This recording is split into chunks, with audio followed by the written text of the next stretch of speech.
Hey guys, welcome back to After the Island or Love After, depending on which kind of episode you're going to end up clicking. But I really wanted to do a tell all episode. So if you're new here, my name is Elizabeth. I did season 1 of Love Island USA, and I started this podcast with my bestie, best friend. Like, she's pretty much like a sister at this point to me and feels like family. Alex Stewart, who was also on Love Island USA season 1.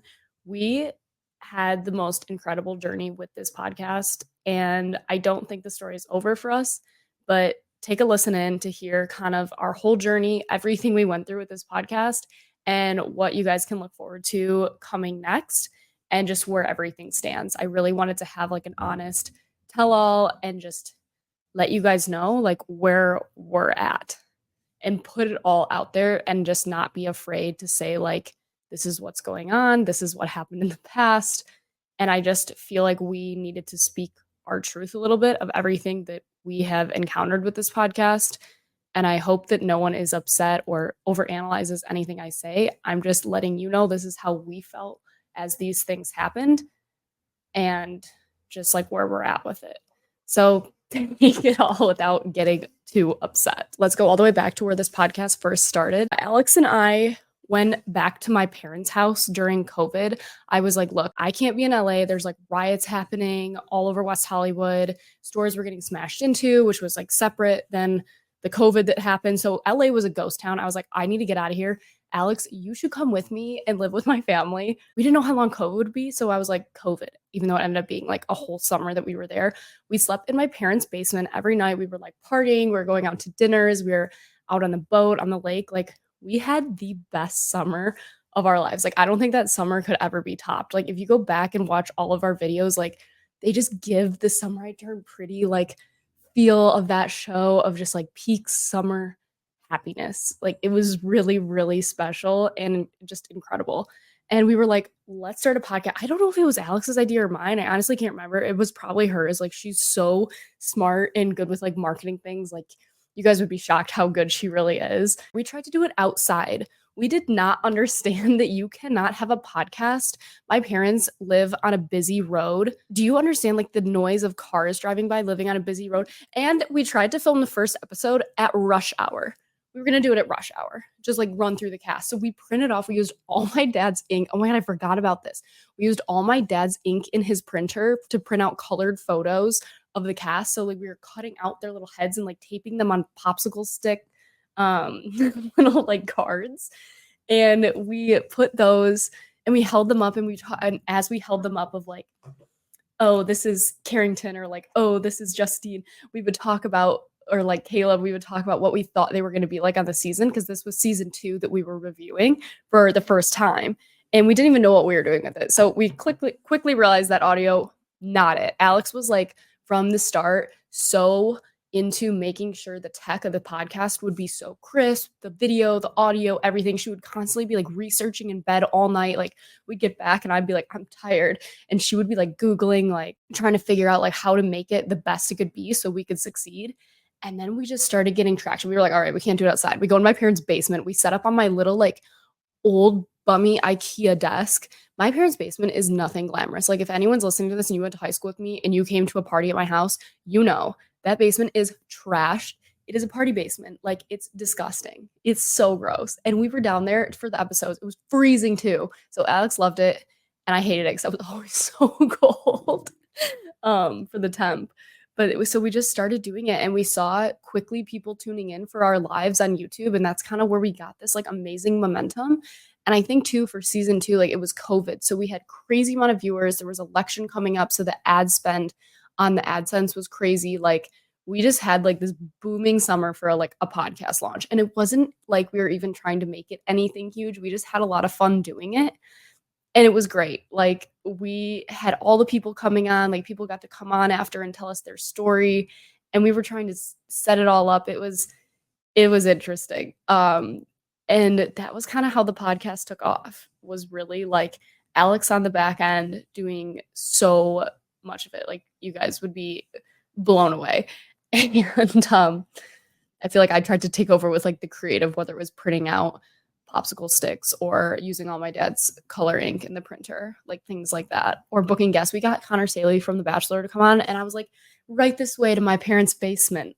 Like, why did we do that? Like, I'm so embarrassed for us, but it's fine. It's not like he didn't already come there for a party in high school. Anyways, we do that. The season's booming. We're like, all right, we're gonna pick it up again next summer. But by then we had come back to LA and we partnered with Slash, which is connected to LA models and LA talent, which I also was signed to. So I convinced my manager, I'm like, we need podcast studio space. Like, we need this to be a whole production.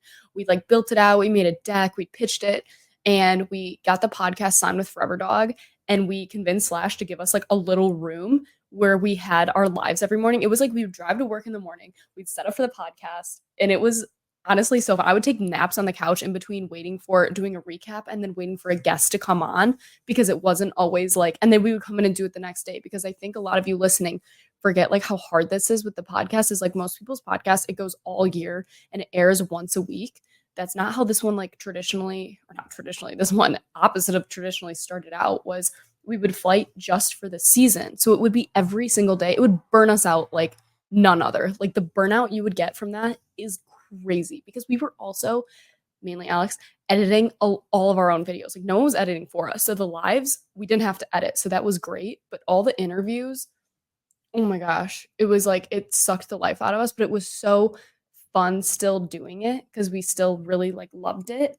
And then it was difficult working with the podcast agency because they didn't understand at first like how to sell the ads for it. Like it was difficult to say like, okay, you're buying like a weekly episode, but like no, we're every week. Like, are we reading you on every single episode? So Slash ended up selling the whole ad space for the whole season, which is like how it should have worked.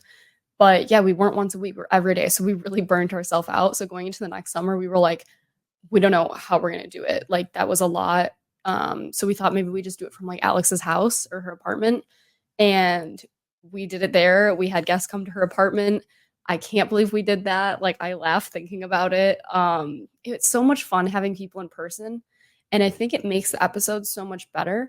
But we were always at a disadvantage not having like a proper studio to have people come in. And then at first, like CBS still had the show. They didn't want the people coming in person. Like nobody wanted their interviews to be in person. And we were like, why not? Like it's so much more fun. So while we had the studio at Slash, we couldn't do the in-person interviews, which sucks. Obviously, in my parents' basement during COVID, we did not do in-person interviews. And then the next year at Alex's apartment, we're like, can we do this? Like, so some people we did, but it was, and then we had random people come, like Babyface James. I don't know if you guys remember him. He would come on and review with us. That was so fun. We had Joey from Slash. He would do the episodes with us. Ones with Joey are so good. Like a dream world. I get Alex and Joey back on here. Like we would all just be laughing the whole season. I'm like, guys, come back and let's do it. It was hard though. I feel like the pressures of the podcast really built up and it was hard trying to work on other things while this is like basically a whole full-time job, but it didn't pay like one. So it's hard to measure like, okay, this is like our baby that we've put so much work into, but how do you balance that with stuff where you're like actually getting paid and making money?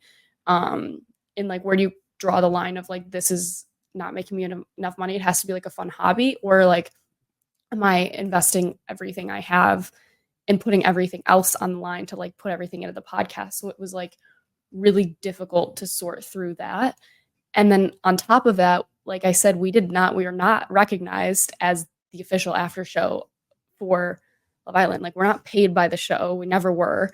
They like us separate. So we are separate and everything that comes with being separate. Like we are very much on our own. Like everything that we've done, we built it up on our own. And it's really impressive, but a bummer because I wish that we had more backing from the show. And I feel like every time we pitch to the show, like, oh, bring us to Fiji, like let's interview the people before they go on or after, or like we basically wanted to do that whole thing. We sent a deck that was what A-List did for Love Island last summer when they had all the influencers go to the villa beforehand. We made a full deck like pitching that exact idea to go do that. So it was such a bummer to not be included in that. It felt like a slap in the face. I know obviously it's like goes through so many people. Like I get it. Like I worked in advertising, like I get it, but still I know for a fact we put that PowerPoint on so many people's desks to be like, we want to go, we want to do this, to then see it like activated through a bunch of like influencers that might not even seen the show, and some I know don't watch the show. Like, come on, like it was such a bummer. Like we were like shaking when we saw that. Like it was super upsetting. I think we both shed a tear, maybe even cried a little, because it was like you put so much time and effort into this, to not have that was like it was such a slap in the face, honestly. And then on top of that, I think Alex and I were just like really, I think by the time they hired Maura as the social host, Alex was already like, I can't do this anymore, which is so fair. But I remember seeing that too and being like, just another thing. It was like it constantly felt like everything was just thrown in our face. And it was a lot. Like it took a huge hit to both of our mental health. Like it was so much. Like I wish I could describe in more words than what I have to tell here, but it really affected us. The amount of like work that would go into it for the output and the zero non-recognition. Like maybe we would get to go on the Instagram story like once. And I get it, like we're not recognized, sure, but it was like the amount of work and support we put into the show and like fostering the community of the fans of the show to like kind of have that, it was a bummer, and it still is a bummer, like, especially because, like, we loved the show. We had such good experiences on the actual show that the everything after has put such a sour taste in both of our mouths that it, like, that sucks. Like, it was truly, like, the best thing ever to go and be there and do it, and we're, like, so grateful that it's, like, everything after, why did it have to be that way? Um, I'm like, it's a lot. Also going through all of this too is always hard on Alex. Like she had her jaw surgeries and she fell on her face right after being on the show. I know she's posted on her Instagram a few times. She doesn't really post on her Instagram a lot anymore because it has been like awful, like what happened. Like she really hurt her face, and being someone in the public eye like that, like imagine that kind of like pressure. But I also don't want to talk too much about all that because that is Alex's story. And also there's like a whole court case, and I don't even know what's going on with the court case because she can't talk about it. But yes, basically imagine like your face, which is like on camera every day, being swollen and puffy because you smacked your face and your teeth and you're having surgeries. Like you don't want to be like this close to a camera talking about things like having fun. Like it just doesn't click right, which is such a bummer. And like I really feel for that. And I don't know, I don't think I would have lasted as long as Alex did being able to do all of this. Like definitely not. Like she's much more like stronger than me. I'm much more like emotional. Um but we're both pretty reactive, which is funny, and I think that's why we did really well together. So Alex was like, you know what, I'm stepping away for games. Like I can't do it. I'm just like, after this season 2, like the way the Islanders came off the most recent season, I've never seen anything like it. It was like they thought they were the coolest people on the planet. Like it was just like, dude, it's a reality show. This is a fun podcast. We support everyone. Like we're doing this like for fun, and anything we say that's like watching, we're like reviewing people on a show. Like I think people took some things we said like way too seriously. Um and not the one episode, if you guys are thinking of that, that's not what I'm talking about. It would just be like little things like, oh, if we said so and so was mean, or we said so and so was like whatever, like acting like a hoe, and then they come on and they're like, why'd you say that about me? Like that's fun. Like it's all, we're watching this as a TV show. Like we're not meant to hurt anyone's feelings. For the most part, we became like so positive about everyone, it felt like we couldn't even give honest reviews because we were like, shoot, these people aren't going to come on our podcast if we're like rude about anyone. So we were like so nice about everyone. So then when the winners came off the most recent season, I was bummed because I was saying in like all of our episodes, like, I'm voting for them, they're my favorite, and they gave the most rude decline. I was like, oh, like I was shocked. I was on it. We were shocked. We were like, what do you mean they don't want to come on the podcast? And they were like, we only want to do like important press opportunities. And I'm like, this is important to the community and the fans of the show. Like, come on. So and that's a huge bummer for us because obviously a lot of our big and like largely viewed episodes are the final couples. So to have the winners say no, like that was the first time ever that happened. Like we were devastated. Like it was such a bummer. So then I even like reached out personally, and they also, after coming off the show, they followed me and not Alex, which just felt weird. It was like, oh, like you're gonna follow me but not her. Like the whole thing had bad vibes to it, like really bad vibes. And I knew it, and I knew it, and I had other people confirm it, and I knew it. I knew it was bad vibes. And then I DM'd them and I was like, hey, like, you guys should reconsider. Like, people loved you guys. Like, even if you're like mad about something we said, I'm like, "Come on, call us out for it." Like, I don't think we honestly said anything, but let me know. It was just, like, so stupid, like, it's all fun, and like, it's reality TV, like, you know what you sign up for, and then they ended up taking, like they were like, "Oh, it doesn't align with our values." Oh, that was what they said, "It doesn't align with our values," and then I saw them on, like, TMZ. They went on TMZ after they were like, "This doesn't align with our values," like, "Oh, we're gonna go on TMZ because TMZ aligns with your values?" Okay, that's all I'm gonna say about that. That's all I'm gonna say, but that's I literally saw that and was like, "Okay," and then on top of that, they had the audacity, one of them, like, started a business and had that business message me asking if I wanted to use their services. The I didn't, but all I wanted to do so bad was reply and be like, "Sorry, this business doesn't align with my values," because it doesn't. But I was like, "No, don't be petty, Elizabeth, don't be petty." So I was not petty and I didn't say that. I swallowed it. I said nothing honestly until this video, and now I just like don't even care because whatever. It's all irrelevant now and we're going into a new season. So that was kind of like set the standard though for people starting to trend to like decline the podcast, which was a bummer because it was like, okay, if they don't want to do it, then like other people aren't gonna wanna do it, like, that sucks, like, it kinda sucks too that Peacock didn't just, like, say, like, "Oh, here you go, here's the podcast." So that was, like, a huge bummer for us, like, we were upset, and at the same time, Q Code was the new agency we were recording at. It was, like, a really dark podcast studio, it was not our vibe, like, this room is, like, white, it's, like, bright, well lit. Q Code is, like, dark. It's all no natural light, dark painted walls, like, it was just, like, not bright and fun like the podcast is, and it wasn't set up for video podcasts, it was set up for only audio. So, they only had audio people in, and then they had, like, Cole Sprouse filming there, Matthew McConaughey, all kinds of famous people there, so they couldn't give us the studio ever because those kind of people, A-listers needed it, and we are literally, like, Z-listers, so we never got the studio after the first, like, couple weeks, and it was like, "Okay, well, we're trying to get people to come in that are coming back to LA," and it didn't work because we never could get studio time and all we wanted for this podcast to be in person.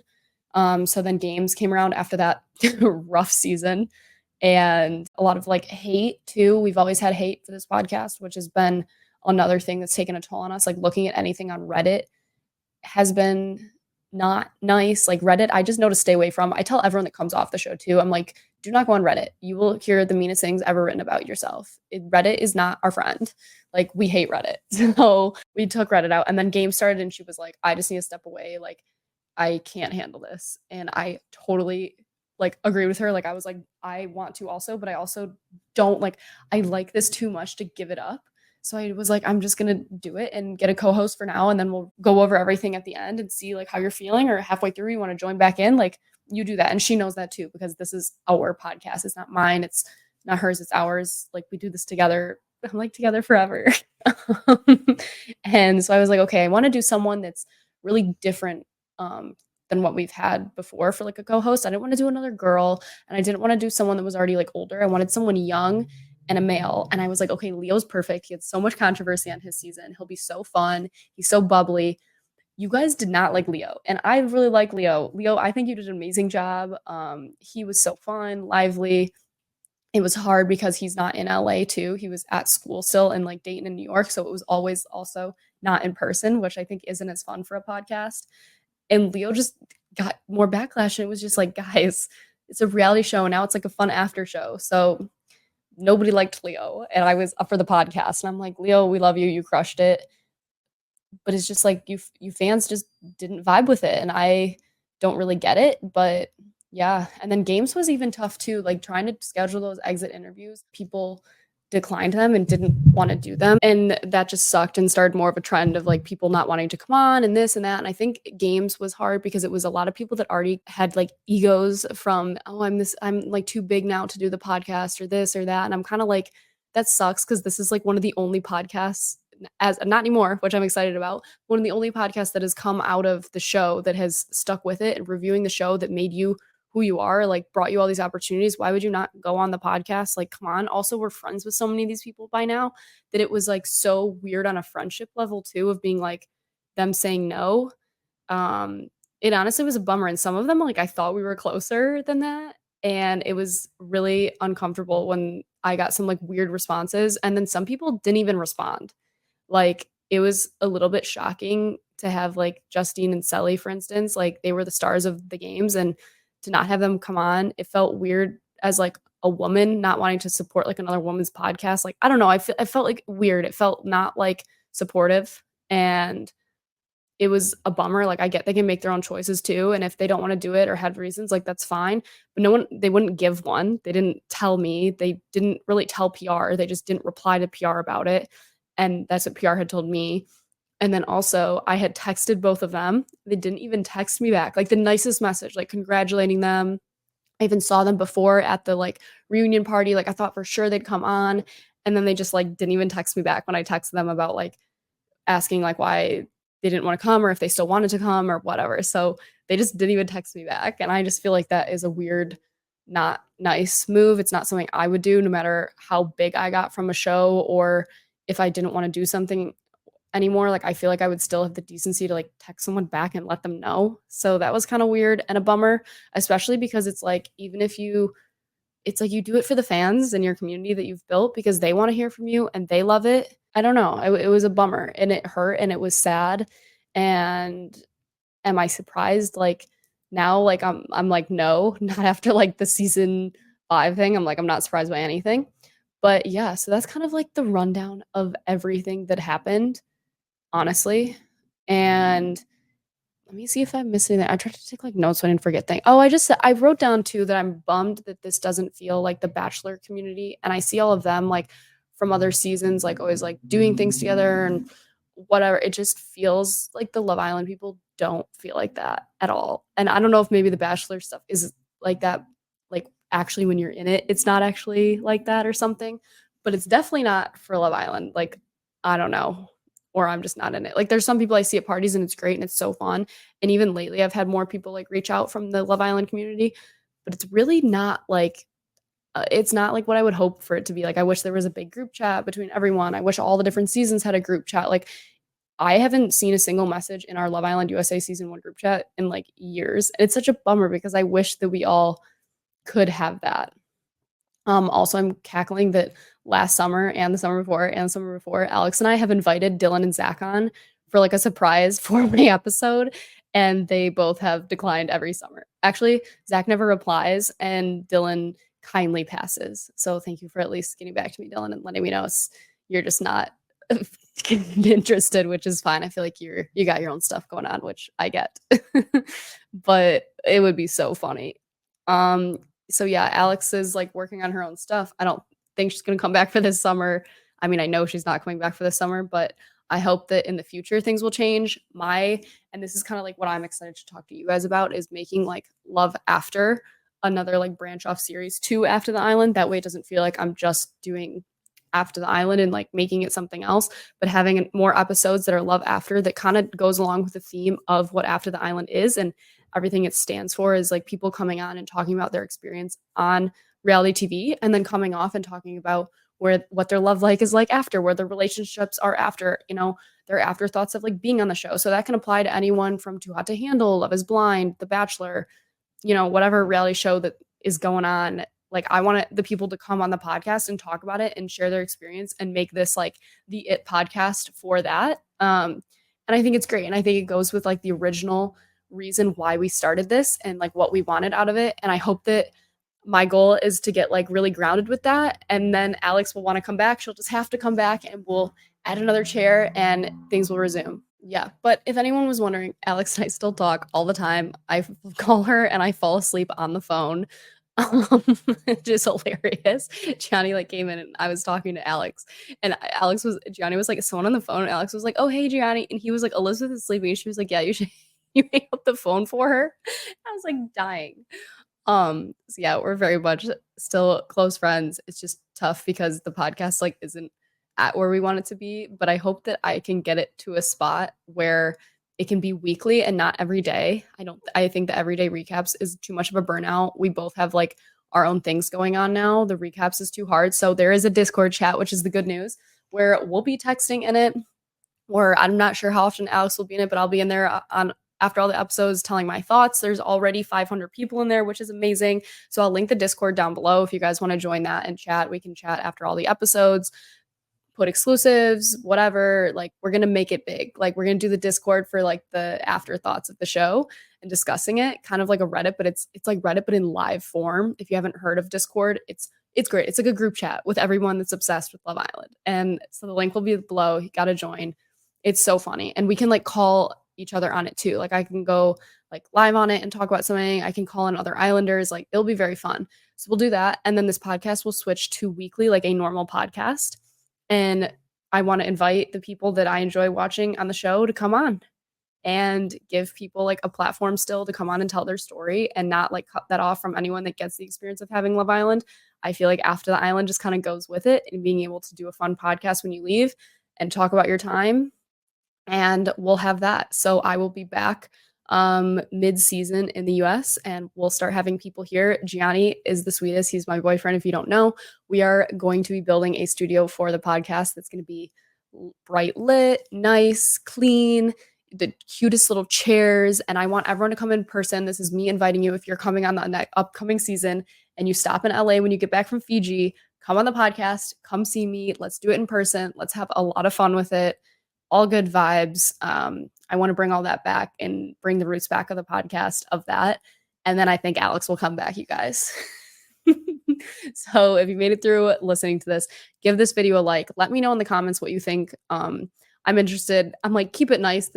Takes a lot to talk about all of this, because I don't think you guys understand like how emotional this journey has been. Like, this podcast has been around now for 5 years. Like, that's crazy. Like, we've been through a lot. So like, when I'm expressing how things like made me feel or things happened, like, it is fair to feel that way, because no one would want to feel like that when you put this much work into something like this. So I just feel like some of it needed to be said. And it wouldn't sit right with me going into the new season if I didn't. So if you listen to this, like this video, subscribe to the channel, look forward to all the new episodes. I cannot wait to talk about the cast launching. Maybe we'll do a fun episode for that. Oh my God, it's going to be so fun looking up all the people. I'm going to have more guests on the show, and mix things in, and it will feel kind of like the Vile Files is what I'm thinking. We're going to do some pod swaps with other podcasts and keep it alive. So thank you guys for making it this far in the journey. And I'm really excited for this summer and everything for the future as well. Peacock has been doing great with the show. I'm so excited. I feel like I'm developing a better relationship with Peacock, and everything's just coming together. So thank you guys for listening, and I can't wait for the new season. Can't wait to see who's coupling up. I'm like, you guys got a text, and it's to get ready for this upcoming season, because I'm super excited, and I can't wait to see you guys all on the next episodes. Oh, and go check out all the other episodes with like other people that have come on the show recently. We've had some really, really good episodes that I feel like not a lot of people got the opportunity to see, and I know you guys will absolutely love.